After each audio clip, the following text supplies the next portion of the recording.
جب انہوں نے دیکھا کہ پچھلے 24-36 گھنٹوں میں جو اس حکومت اور نون لیگ اور شریف خاندان کے ساتھ ہوا ہے یہ ایکسپیکٹ نہیں کر رہے تھے. پورے دنیا سے لوگوں نے ان کے اوپر جو تبرہ پڑھا، جو لوگوں نے ان کو بد دعائیں دیں، جو لوگوں نے ان کو ایکسپوز کیا، جو لوگوں نے ان کی درندگی اور ایمانیت کے بارے میں لوگوں نے جو کچھ لکھا، تو اب آج انہوں نے اچھا بننے کی کوشش کی کہ جناب ہم ریویو واپس لے لیتے ہیں. تو جب لیکن ان کا ریویو تو انہوں نے کچھ رپورٹرز کا خیال ہے کہ انہوں نے واپس لینے کی کوشش کیا لیکن نمبر لگ گیا تھا اس لیے نہیں ہوا. لیکن بہرحال اعتراض لگا کے سپریم کورٹ کے آفس نے ان کو واپس کیا ہے. اور یا یہ بھی ہے کہ ان کو پتہ لگ گیا تھا کہ اب ریویو لگا تو ہے نہیں، جب لگا نہیں ہے تو ہم واپس لے لیں، بجائے اس کے کہ یہ ایسے ہی ہوتا ہے کہ عدالت میں کئی بار ججز وکیل کو بتا دیتے ہیں کہ آپ کے خلاف ہم فیصلہ دینے لگے، ایک موقع ہم تمہیں دے رہے ہیں کہ تم یہ پٹیشن واپس لے لو اور اس کو ایجیٹیٹ نہ کرو. تو وہ کہتے ہیں کہ سر میں ایسے ہی کر لیتا ہوں تاکہ نچلی عدالت میں یہ میسج نہ جائے کہ اس کی درخواست اوپر سے مسترد ہوئی ہے. تو نیچے یہی ہوتا ہے کہ اس نے خود واپس لے لیا تاکہ نچلے فورم کے اوپر یہ جو ہے وہ کیس لڑ سکے اور نئے جو پوائنٹس ہیں وہ ریز کر سکے. تو جب ان کو پتہ چل گیا کہ اب تو کچھ ہو نہیں رہا تو اس لیے جو ہے وہ انہوں نے واپس لینے کی کوشش کی، لیکن خیر وہ اعتراضات کے ساتھ ان کو واپس کر دی گئی ہے. پھر آپ ایک اور چیز دیکھیں، آج پھر شہباز شریف صاحب جو ہیں انہوں نے پی ٹی آئی کو مذاکرات کی دعوت دے دی ہے. انہوں نے کہا کہ میں نے ہمیشہ کہا کہ اپوزیشن کے ساتھ بامقصد بات چیت کے لیے ہم تیار ہیں، آج پھر دعوت دیتا ہوں کہ آئیں اور ہم سے بات کریں، لیکن تالی دونوں ہاتھوں سے بجتی ہے. اب دیکھتے ہیں کہ اپوزیشن کتنی جلدی بامقصد بات چیت کے لیے آگے آتی. سہیل آفریدی نے وزیر اعلیٰ بننے کے بعد ان کو کال کی، انہوں نے کال کی سہیل آفریدی کو کہ میں آپ کو مبارکباد دیتا ہوں، آپ وزیر اعلیٰ منتخب ہوئے ہیں. حالانکہ پہلے جس طرح کے انہوں نے بیانات سارے وفاق نے اور تمام اداروں نے دیے وہ آپ کو پتہ ہی ہے. تو سہیل آفریدی نے کہا جی وزیر اعظم صاحب بہت شکریہ، میں اس وقت اڈیالہ کے باہر موجود ہوں، میں اپنے لیڈر سے ملنے آیا ہوں، تو مہربانی کریں میری ملاقات کروا دیں. تو انہوں نے کیا کہا، انہوں نے کہا کہ جناب پوچھ کے بتاتا ہوں، اور آج تک وہ پوچھ کے نہیں بتا سکے.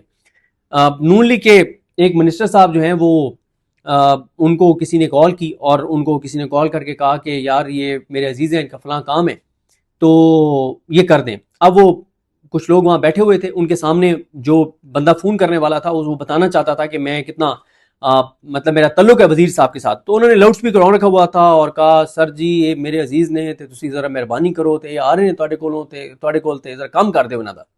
تو لاؤڈ سپیکر آن ہے، بندے سن رہے ہیں، آگے سے وزیر صاحب کیا فرماتے ہیں، انہوں نے کہا او سر جی او فلاں، مطلب انہوں نے اپنی وزارت سے کوئی 7-8 لیول نیچے کی ایک شخصیت کا نام لیا کہ او سر جی یہ انہوں نے کرنا ہے تے میں بے باسا تے تسی انہوں نے کہو. اندازہ لگا، وہ سارے بندے سن رہے تھے اور سارے بندوں نے کہا کہ کیا حالت ہے. نون لیگ کے ایک منسٹر کے، بہت طاقتور منسٹر کے پاس جو ہے وہ ایک بندہ کام لے کے گیا اور اس نے کہا کہ جی میں تو محسن نقوی صاحب کو ہی کہہ سکتا ہوں، ان کو کہہ دیتا ہوں وہ آپ کا یہ کام کروا کے دے سکتے ہیں. طاقتور ترین نون لیگ کی شخصیات میں سے ایک نے کہا کہ میں محسن نقوی سے ریکویسٹ کر دیتا ہوں، وہ آپ کا یہ کام کروا سکتے ہیں. یہ تو ان کی حالت ہے اور دعوے کرتے ہیں کہ آ کے ہمارے ساتھ بات چیت کریں. کس چیز کی آپ سے بات چیت کریں؟ آپ ہر جبر، ظلم، بربریت، فسطائیت، ہر چیز میں آپ جو ہے وہ کیا کر رہے ہیں کہ آپ پوری طرح سے وہی کر رہے ہیں جو آپ کو کہا جاتا ہے، جو آپ کرنا چاہتے ہیں. اور اب آپ کر کیا رہے ہیں کہ آپ کہتے ہیں کہ آپ کے ساتھ بات چیت کریں. مطلب آپ تو سانس اپنی مرضی سے نہیں لے سکتے، آپ کی تو حالت یہ ہے کہ آپ پانی اپنی مرضی سے نہیں پی سکتے، آپ ایک ایس ایچ او اپنی مرضی سے نہیں لگا سکتے. ہاں کرپشن لوٹ مار آپ بہترین کر رہے ہیں، تو کس چیز کی آپ سے بات کریں؟ ابھی یہ ظہیر احمد کالون صاحب کا میں پڑھ رہا تھا، جرنلسٹ ہیں، انہوں نے کہا کہ یو ٹرن چیک کریں. پہلا، جب فیصلہ آیا سپریم کورٹ کا، انہوں نے کہا فیصلے کا خیر مقدم کرتے ہیں، منوان عمل کریں گے. پھر انہوں نے کہا فیصلہ قبول نہیں، نظر ثانی اپیل کریں گے. نمبر 3، درخواست واپس لیتے ہیں، ترمیم کے ساتھ دائر کریں گے. نمبر 4، نظر ثانی درخواست دائر نہیں کریں گے. نمبر 5، فیصلے پر عمل نہیں کریں گے. نمبر 6، فیصلے پر عمل کریں گے. اور یہ یو ٹرنز کا سلسلہ جاری ہے. ویسے آج پی ٹی آئی کی 2-3 اہم شخصیات کو نون لیگ کے 2 لوگ آ کے ملے ہیں پارلیمنٹ میں. انہوں نے آ کے جو بات کی ہے وہ نہیں مانی جا سکتی، کیونکہ آپ کو پتا ہے کہ یہ جھوٹ بولتے ہیں اور وہ یہ کلیم کر رہے ہیں نون لیگ کے وزراء کہ جی وہ عمران خان جو ہیں وہ ہاسپٹل منتقل ہونے پہ نہیں مان رہے. یہ نون لیگ کے 2 منسٹرز نے آ کے پی ٹی آئی کے لوگوں کو کہا اور انہوں نے کہا کہ ہم یہ بات آپ کی نہیں مانتے اور نہ ہم یہ بات اس طرح سے کریں گے کہ جی ہمیں حکومت نے یہ کہا ہے کہ عمران خان خود شفٹ نہیں ہونا چاہ رہے. انہوں نے کہا کہ آپ ایسے کریں نا، ہم تو کل کنٹمپٹ میں جا رہے ہیں تو آپ آ کے عدالت کو لکھ کے دے دیں، اور دوسری بات یہ ہے کہ آپ عمران خان صاحب سے ہمیں ملوا دیں. ہم خود جا کے عمران خان سے یہ بات پوچھ لیتے ہیں, فیملی کو دوبارہ آپ ملوا دیں, تو ہم آپ کی اس بات کو اس طرح سے نہیں مان سکتے. تو نون لیگ کے بہرحال 2 وزراء نے یہ کہا ہے ان کو کہ جی عمران خان کہتے ہیں کہ میں نے ہاسپٹل جانا ہی نہیں ہے. اب وہ یہ جو کلیم جو بھی کر رہے ہیں اس پہ ظاہر ہے جب عمران خان کی فیملی عمران خان صاحب سے ملے گی تو پتہ چلے گا. لیکن ایک چیز میں آپ کو بتا دوں کہ جو ڈیڈ لائن ہے عدالت کی اس میں 7 گھنٹے باقی ہیں اور امکانات موجود ہیں کہ عمران خان صاحب کو شفٹ کیا جا سکتا ہے. اچھا, میں ایک چیز آپ کو بتا دوں کہ ابھی جو وہاں پہ کیا صورتحال ہے شفا انٹرنیشنل, تو وہاں کوئی اس وقت جب میں یہ ویڈیو لائیو ہوں 4:51 پہ, اس وقت کوئی ایسی وہاں پہ صورتحال نہیں ہے جس سے آپ کو یہ اندازہ ہو کہ کچھ دیر بعد عمران خان کو لایا جا سکتا ہے. تو اس کا مطلب یہ ہے کہ اگر لائیں گے بھی تو پھر رات کو لائیں گے, یعنی ٹائم ان کے پاس 12 بجے سے پہلے تک ہے. ہاں, اگر یہ آج رات کو یہ یعنی صبح 5 بجے تک بھی لے آتے ہیں تب بھی کوئی مسئلہ نہیں ہے, کیونکہ ڈیڈ لائن 12 بجے تک کی ہے. لیکن 5 بجے بھی لے آئیں گے تو عدالت اتنی چیزوں میں نہیں جاتی کہ 12 بجے تک کا کہا تھا تو 5 گھنٹے کیوں لیٹ لے کے آئے ہیں. وہ کہیں گے جی سیکورٹی ریزنز تھی, سیکورٹی کلیئرنس نہیں تھی, تو یہ کوئی مسئلہ نہیں ہوتا. لیکن میرا خیال ہے کہ ویسے عدالتی ڈیڈ لائن میں 7 گھنٹے باقی ہیں, لیکن یہ اس کو 12-13 گھنٹے زیادہ سے زیادہ لے سکتے ہیں. اور اگر نہیں ہوا تو کل پی ٹی آئی جو ہے وہ کنٹیمپٹ فائل کرے گی, اور اس پہ جو ہے ان کے پاس مارجن نہیں ہے.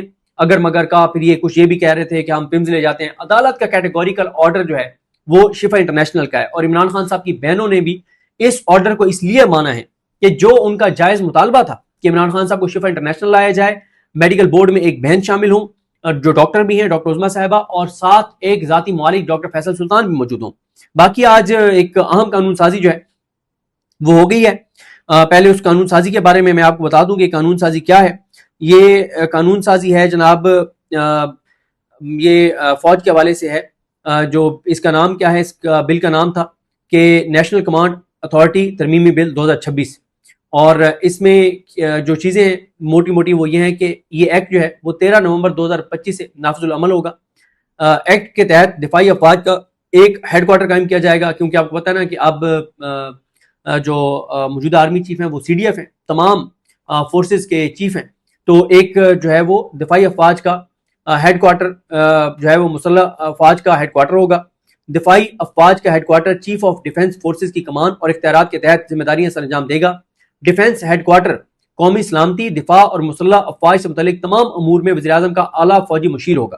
یعنی جو سی ڈی ایف ہیں وہ مشیر ہوں گے تمام جو سلامتی, قومی سلامتی کے معاملات ہیں, دفاع کے معاملات ہیں, یا مسلح افواج سے متعلق جو معاملات ہیں, ان سب میں جو اعلیٰ ان کے فوجی مشیر ہوں گے وہ سی ڈی ایف ہوں گے.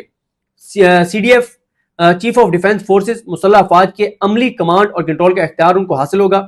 مذکورہ کمانڈ اینڈ کنٹرول کے ضمن میں چیف آف ڈیفنس فورسز وفاقی حکومت کو جواب دہ ہوگا. چیف آف ڈیفنس فورسز ایسے اختیارات استعمال کرے گا جو کثیر الجہتی انضمام, عملی ہم آہنگی, رابطہ کاری اور تمام امور کو مشترکہ اور نگرانی کے لیے ضروری ہوں گے.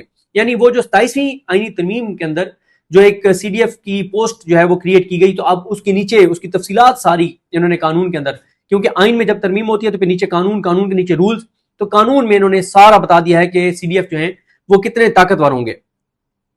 اور وہ کہتے ہیں کہ چیف آف ڈیفنس فورسز مسلح افواج سے متعلق قوانین کے مطابق کسی شخص کو آئین کے آرٹیکل 243 کے تحت تقرر کردہ اشخاص کے علاوہ ملازمت سے ریٹائر, سبکدوش یا برطرف کر سکے گا. تو پورا ان کے جو اختیارات میں جتنا اضافہ جو ہے وہ سارا اب قانون میں لکھ دیا گیا کہ جو آرمی ایکٹ ہے اس کے مطابق جو ہے وہ کسی کو بھی ملازمت سے ریٹائر کر سکتے ہیں, سبکدوش یا برطرف کر سکتے ہیں. چیف آف ڈیفنس فورسز متعلقہ قوانین کے مطابق استعفے کو منظور یا مسترد یا ملازمت کو برقرار رکھ سکتے ہیں. کسی کا بھی استعفیٰ ہے اسے مسترد بھی کر سکتے ہیں, منظور بھی کر سکتے ہیں, اور اسے ملازمت میں برقرار رکھ سکتے ہیں, میرا خیال ہے یعنی اس کو ایکسٹینشن دے سکتے ہیں. چیف آف ڈیفنس فورسز کسی شخص کی ریٹائرمنٹ کی عمر یا ملازمت کی مدت کی حد میں کمی کر سکیں گے. یہ بہت امپورٹنٹ ہے کہ فوج کے اندر کسی کی بھی ریٹائرمنٹ کی جو ایج ہے اس کی یا اس کی جو مدت ہے اس کو کم کر سکیں گے. چیف آف ڈیفنس فورسز ایسے دیگر اختیارات استعمال کر سکیں گے اور ایسے فرائض منصبی سر انجام دے سکیں گے جیسا وفاقی حکومت صلاحت کرے گی. وفاقی حکومت ایکٹ کے احکامات کو مؤثر بنانے کے لیے قواعد و ضوابط وضع کرے گی, اور chief of defence forces act کے احکامات وضع کردہ قواعد و ضوابط کو مؤثر بنانے کے لیے ہدایات احکامات صادر کر سکیں گے. ایکٹ کے احکامات کو مؤثر بنانے میں مشکلات درپیش ہوں یا فی الوقت نافذ العمل کسی دوسرے ایکٹ کے درمیان عدم مطابقت پر صدر مملکت ایسے مشکل کا ازالہ کریں گے.